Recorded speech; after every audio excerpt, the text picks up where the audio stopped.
It was a beautiful morning on the island of Sodor. Thomas the tank engine's blue paint sparkled in the sunshine as he puffed happily along his branch line with Annie and Clarabelle. He was feeling very pleased with himself.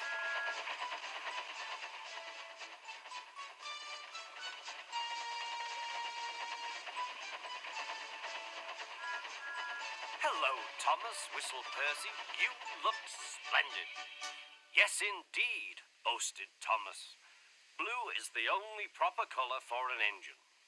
"Oh, I don't know. I like my brown paint," said Toby. "I've always been green. I wouldn't want to be any other color either," added Percy. Well, anyway, huffed Thomas, "blue is the only color for a really useful engine. Everyone knows that." Percy said no more. He just grinned at Toby. Later, Thomas was resting when Percy arrived. A large hopper was loading his trucks full of coal. Thomas was still being cheeky. "Careful," he warned. "Watch out with those silly trucks." Go on, muttered the trucks. "And by the way," went on Thomas, "those buffers don't look very safe to me." The last load poured down. "Help! I'm choking!" cried Thomas. "Get me out!" Percy was worried, but he couldn't help laughing. Thomas's smart blue paint was covered in coal dust from smoke box to bunker. "Ha ha," chuckled Percy. "You don't look really useful now, Thomas. You look really disgraceful." "I'm not disgraceful," choked Thomas. "You did that on purpose. Get me out."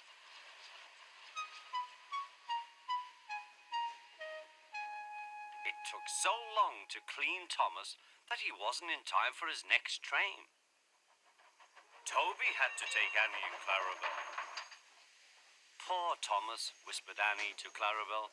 They were most upset.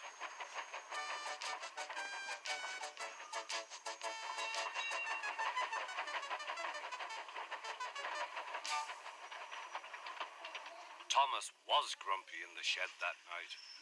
Toby thought it a great joke, but Percy was cross with Thomas for thinking he had made his paint dirty on purpose.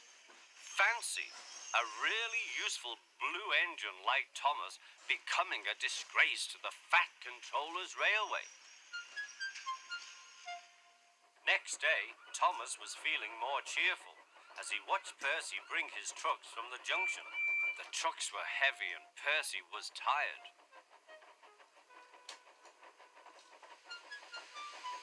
"Have a drink," said his driver, "then you'll feel better." The water column stood at the end of the siding with the unsafe buffers. Suddenly, Percy found that he couldn't stop. The buffers didn't stop him either. "Oh," wailed Percy, "help!" The buffers were broken and Percy was wheel deep in coal. It was time for Thomas to leave. He had seen everything. "Now Percy has learned his lesson too," he chuckled to himself.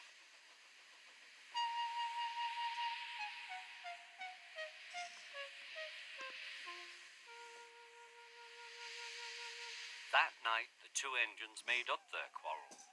"I didn't cause your accident on purpose, Thomas," whispered Percy. "You do know that, don't you?"